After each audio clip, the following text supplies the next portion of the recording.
જેને જિંદગીની અંદર ખેડૂતો માટે આવેદન પત્ર આપ્યું નથી, ખેડૂતના મુદ્દા શું છે ખબર નથી, જેને વિશ્વાસઘાત સિવાય જિંદગીમાં કાંઈ કર્યું નથી, એ લોકો આજે ખેડૂતોના હિતની વાતો કરવા નીકળ્યા છે.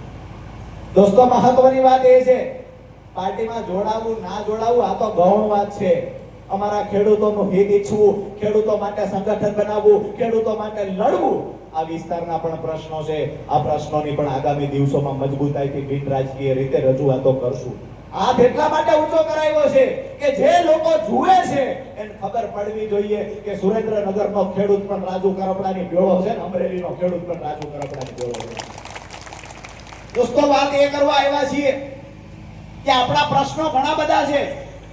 જ્યારે પણ વાવાઝોડું આવે છે ત્યારે દરિયાકાંઠાનો જે વિસ્તાર છે એમાં થાંભલાઓ પડી જાય છે, તાર પડી જાય છે, 2-2 મહિના 1-1 મહિના સુધી ગામડાઓમાં લાઈટ નથી આવતી. ખેતરોની અંદર, વાડીઓની અંદર 2-3 મહિના સુધી લાઈટ નથી આવતી. આવનાર દિવસોમાં આ ખેડૂત સંકલ્પ યાત્રા પૂર્ણ થયા પછી જે મુદ્દાઓને લઈને રજૂઆત થવાની છે એમાંનો એક મુદ્દો એ પણ હશે કે ભૂગર્ભની અંદર વાયર ખેંચવામાં આવે જેથી કરીને ગમે એવડું વાવાઝોડું આવે અમારા ખેડૂતોને તકલીફ ના પડે.